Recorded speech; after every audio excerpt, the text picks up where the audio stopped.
गुणातीतो अक्षरं ब्रह्म भगवान् पुरुषोत्तमः जनो जानन् इदं सत्यं मुच्यते भवबन्धनात्।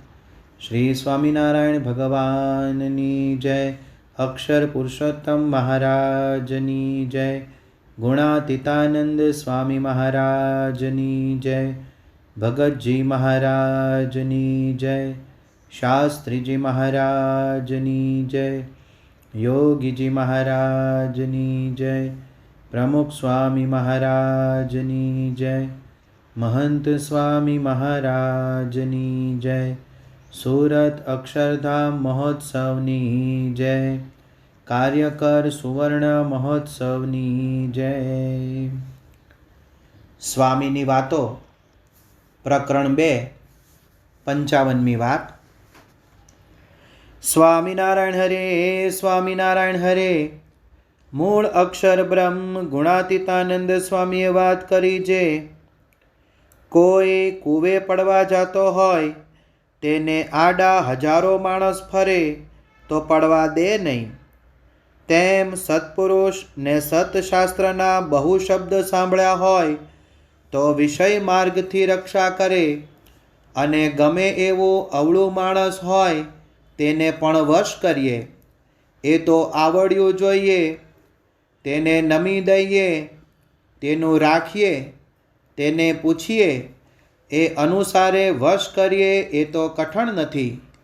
જો આપણે એના થઈ જઈએ તો તે આપણા થઈ જાય। એવી રીતે મૂળ અક્ષર બ્રહ્મ ગુણાતીતાનંદ સ્વામીની બીજા પ્રકરણની 55મી વાત તે થઈ। આ વાતમાં અક્ષર બ્રહ્મ ગુણાતીતાનંદ સ્વામી સાચા સંતના સમાગમથી કેવો મોટો લાભ થાય છે અને વ્યવહારમાં અને સત્સંગમાં સફળ થવા માટે માણસો સાથે કેવો દ્રષ્ટિકોણ અપનાવવો તેનું સચોટ માર્ગદર્શન આપે છે। સંતની વાત, સંતનો સમાગમ આપણી રક્ષા કરે છે। શ્રીજી મહારાજે વચનામૃત ગરડા પ્રથમના 70માં કહ્યું કે સત્સંગ કરવાથી શોળીનું દુઃખ કાંટે મટે છે।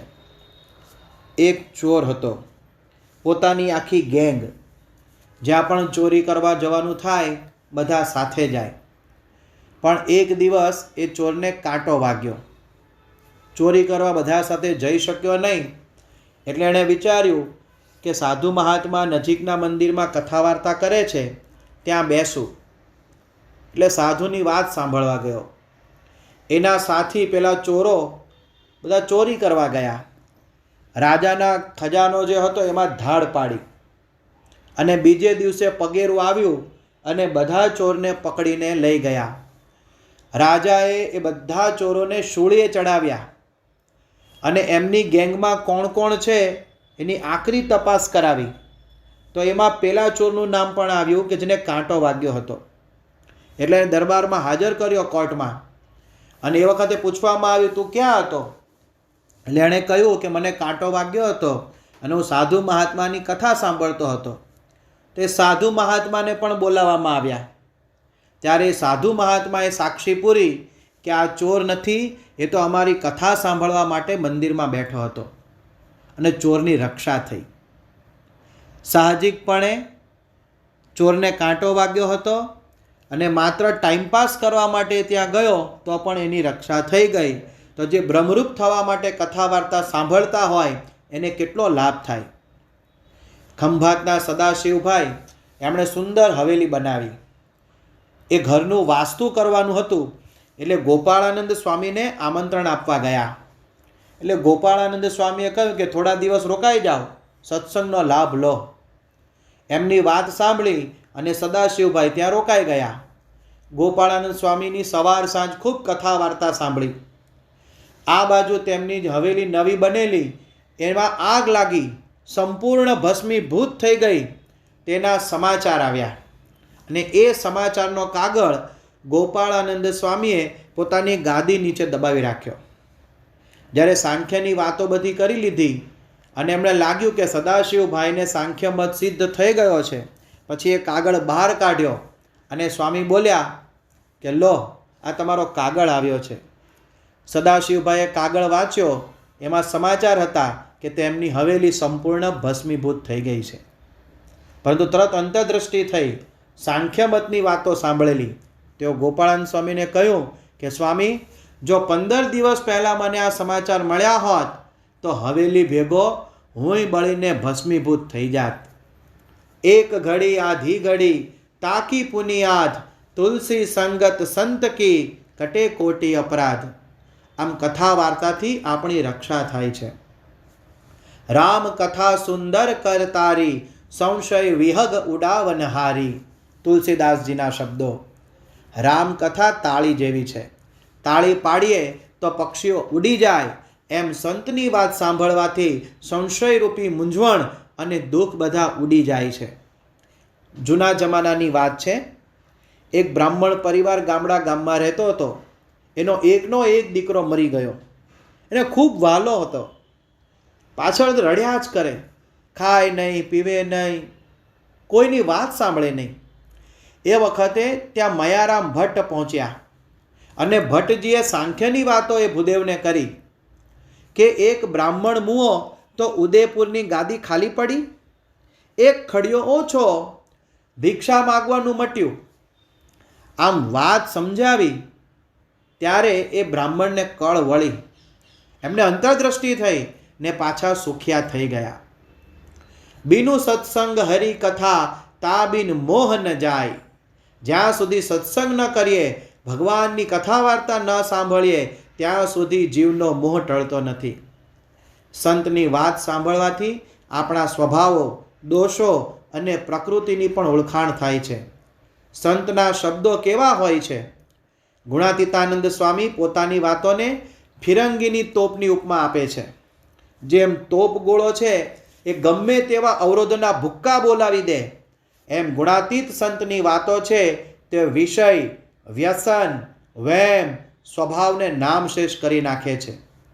ભક્ત ચિંતામણીમાં સદ્ગુરુ નિષ્કુળાનંદ સ્વામી લખે છે કે જન પ્રત્યે જીવન કહે, જેને જેટલો સત્સંગ, તેને તેટલા પાપનો થાય બાહેર ભીતર ભંગ. તો તુલસીદાસજીના શબ્દો સાંભળો.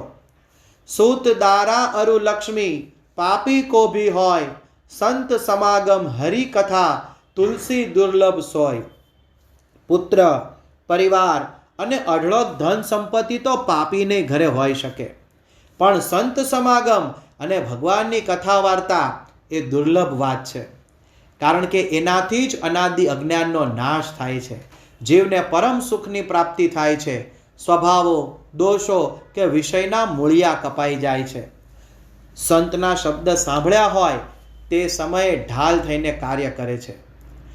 જેમ આપણે નિયમિત કથા સાંભળી હોય ને તેમાં બહારની ખાણીપીણીનો નિષેધ, સિનેમા, ટીવી, મોબાઈલના ખંડનની વાતો સાંભળી હોય તો કુસંગનો યોગ થાય કે આપણું મન આમાં કંઈક કરાવે ત્યારે તરત પાછું વળાય ને આપણી રક્ષા થાય. જોગીદાસ ખુમાણની વાત આપણે બધાએ સાંભળી છે. એકવાર તેમનાથી પર સ્ત્રી સામે કુદ્રષ્ટિથી જોવાઈ ગયું. પહેલી જ વાર જોવાયેલું.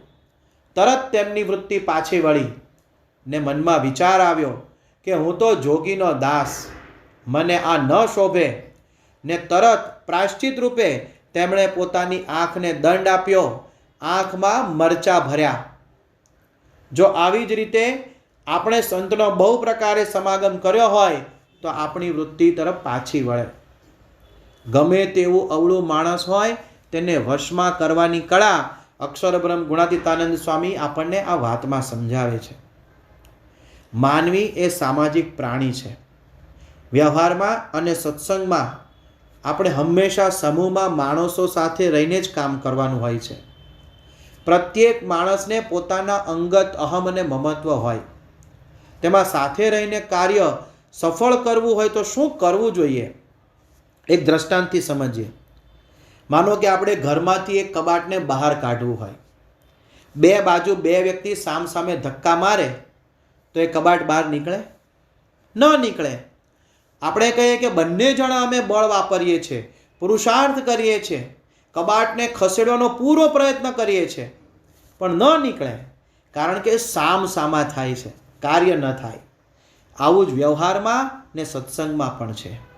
સંપ, સુરતભાવ અને એકતાથી કામ કરીએ તો કબાટ ઘરની બહાર નીકળે. એમ કોઈ પણ કાર્ય સરળતાથી, સફળતાથી પાર પાડવું એ જ આપણો મુખ્ય હેતુ છે. અને આ હેતુ સિદ્ધ કરવા ગુણાતીતાનંદ સ્વામી કહે છે કે સામી વ્યક્તિને વશ કરવી જોઈએ.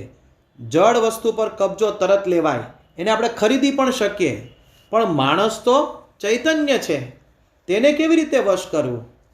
તેની કળા ગુણાતીતાનંદ સ્વામી બતાવે છે. 3 વાત આપણને સમજાવી. પહેલું, તેને નમી દઈએ. જો નમતું જોખીએ તો સામી વ્યક્તિ વશ થાય જ. યોગીજી મહારાજે યોગી ગીતામાં કહ્યું કે આપણે વેગમાં કોઈ કાર્ય કરતા હોઈએ ને કોઈ વાળે ત્યારે કટ વળી જવું. સરળ રીતે વર્તવાથી સામી વ્યક્તિ નરમ બને છે. સદગુરુ નિષ્કુળાનંદ સ્વામીએ પણ આપણને આ સલાહ આપી છે. મન, કર્મ, વચને માનને મૂકી કાઢ અભિમાન બારો, હાથ જોડી હાજી હાજી કરતા કેદી ન બગડે તારું રે. નીલકંઠ વર્ણી મહારાજને જૂનાગઢમાં 17 વખત ઉઠાડ્યા, પણ તેમણે દરેક વખતે નમતું જ જોખ્યું. યોગીજી મહારાજને સૌ વશ વર્તતા. એનું રહસ્ય આ વાતમાં છે. શ્રીજી મહારાજે પણ વચનામૃતમાં કહ્યું, સત્સંગમાં ભગવાનના ભક્ત સાથે હારીને રાજી થવું. બીજું આપણને શીખવે છે તેનું રાખીએ. ગુણાતીતાનંદ સ્વામી પાસે જૂનાગઢમાં 300 સંતો રહેતા. હવે આટલા બધા સંતોને સ્વામી સાચવી કેમ ના શકતા હશે? તો તેનું કારણ પણ ગુણાતીતાનંદ સ્વામીએ 6થા પ્રકરણની 230મી વાતમાં કહ્યું છે. સ્વામીએ કહ્યું, હું માં સૌને હેત થાય છે તે શેણે? તો કે હું તો જેમ કહે તેમ કરું. આ આમ કહે તો હું કહું હા એમ, ને કોઈ કે આમ તો એમ. કોઈનું મરડું જ નહીં, ત્યારે હેત રહે છે. એટલે યોગી બાપાએ પણ કહ્યું ને કે મેં બધાનું સાચવ્યું છે, બધાની સેવા કરી છે, કોઈનું અપમાન કર્યું નથી, કોઈનો તિરસ્કાર કર્યો નથી, એટલે બધાને મારી ઉપર હેત થાય ને. આ રાખવું એટલે સામી વ્યક્તિને ઊભી થયેલી પરિસ્થિતિ કે પ્રશ્નોમાં સહાયભૂત થવું, એને સાંભળવા, તેને સાંત્વન આપવું, દિલાસો આપવો. અત્યારે પરમ પૂજ્ય મહંત સ્વામી મહારાજ પાસે લગભગ 1200ની નજીક સંતો છે અને લાખો હરિભક્તો છે. એ બધાને તેઓ સાચવી શકે એનું કારણ શું? આ જ મૂળ, બધાને નમવાનું, બધાનું રાખવાનું. ગુણાતીતાનંદ સ્વામી ત્રીજી વાત શીખવાડી. એને પૂછીએ. મન નોખા પડવામાં એક મોટું કારણ છે, આપણે અવગણના કરીએ છીએ, અવગણનાનો સંદેહ થવા દઈએ છીએ. જ્યારે સમૂહમાં રહે ત્યારે જો એકબીજાના જાણ કર્યા વિના કંઈ નિર્ણય લેવાઈ જાય તો સામી વ્યક્તિ આડી જ પડે. રામાયણનો પ્રસંગ સુપ્રસિદ્ધ છે. રાજા દશરથજીએ વિચાર્યું કે આવતીકાલે સવારે શ્રી રામચંદ્ર ભગવાનને અયોધ્યા નરેશ બનાવવા છે.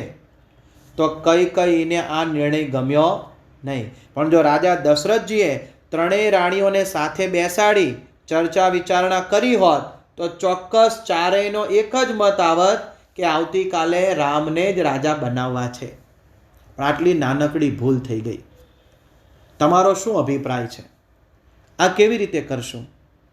એવું પૂછીને જ્યારે સમૂહમાં નિર્ણય લેવાય ત્યારે કાર્ય નિર્વિઘ્ને પાર પડે છે. અને ચોથું, જો આપણે એના થઈ જઈએ તો એ આપણા થઈ જાય. કોઈ વ્યક્તિને વશ કરવાનું આ સોનેરી સૂત્ર છે. એના થવું એટલે મન, કર્મ અને વચનથી એના માટે ઘસાઈ છૂટવું. આ સુરત ભાવનો ગુણ છે. પ્રમુખ સ્વામી મહારાજ કહેતા, સુરત ભાવ એટલે ઘસાવું, ખમવું, મનગમતું મૂકવું ને અનુકૂળ થવું. શ્રીજી મહારાજે ગઢડા પ્રથમના 61માં વચનામૃતમાં કહ્યું કે બલિ રાજા વામનજીને વશ થયા તો ભગવાન એના દરવાજે અખંડ રહેવા તૈયાર થયા. દાદા ખાચરના દરબારમાં શ્રીજી મહારાજ ગાર માટીના સામાન્ય જેવા ખોરડામાં 30 વર્ષ સુધી રહ્યા. તેનું કારણ પણ આ જ છે. દાદા ખાચર શ્રીજી મહારાજના થઈને જ રહ્યા, એટલે શ્રીજી મહારાજ પણ દાદા ખાચરના થઈને રહ્યા. અને શ્રીજી મહારાજે કહ્યું, હું ગઢડાનો ને ગઢડું મારું. એના થઈને રહેવું એટલે એને ગમે તે રુચિ મુજબ જ વર્તન અને વિચાર રાખવા. જે ન ગમે જગદીશને જાણો, તેનું ન પૂછીએ નામ, કરીએ રાજી ઘનશ્યામ, કરીએ રાજી ઘનશ્યામ. સદગુરુ નિષ્કુળાનંદ સ્વામીએ પણ આપણને આ વાત સમજાવી છે. એના થયેલાને ભગવાન પણ વશ વર્તે ને પશુ પણ વશ વર્તે. એકવાર શ્રીજી મહારાજને ચૈત્ર સુદ નવમીને દિવસે ગઢડાથી વરતાલ સમયો કરવાની ઈચ્છા હતી. લાડુબા જીવુબાને આ વાતની જાણ થઈ. એમની ઈચ્છા નહોતી કે મહારાજ વરતાલ જઈને સમયો કરે. એમને હતું કે મહારાજ અહીંયા ગઢપુરમાં રોકાય અને ચૈત્રી નોમનો સમયો કરે. પણ મહારાજ તો તૈયાર થઈ ગયા, માણકી પર ચડી બેઠા. સંતો ભક્તોનો સમાજ પણ તૈયાર થઈ ગયો. પણ લાડુબા અને જીવુબાએ પોતાની દ્રષ્ટિ માણકીની દ્રષ્ટિમાં પરોવી અને માણકીને મનોમન કહી દીધું કે અમારી ઈચ્છા નથી માણકી કે મહારાજ ગઢડાથી વરતાલ જાય.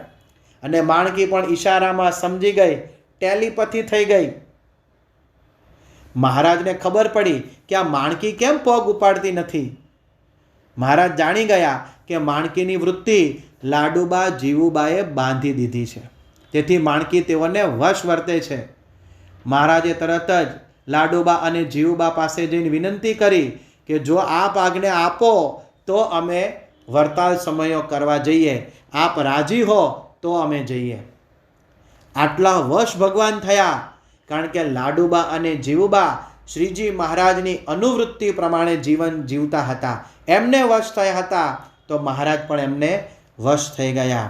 એમ જો આપણે પણ પરમ પૂજ્ય મહંત સ્વામી મહારાજને વશ કરવા સ્મરણ, સમર્પણ અને આજ્ઞા પાલન દ્રઢ રીતે કરીએ તો તે કાર્ય સિદ્ધ થાય જ.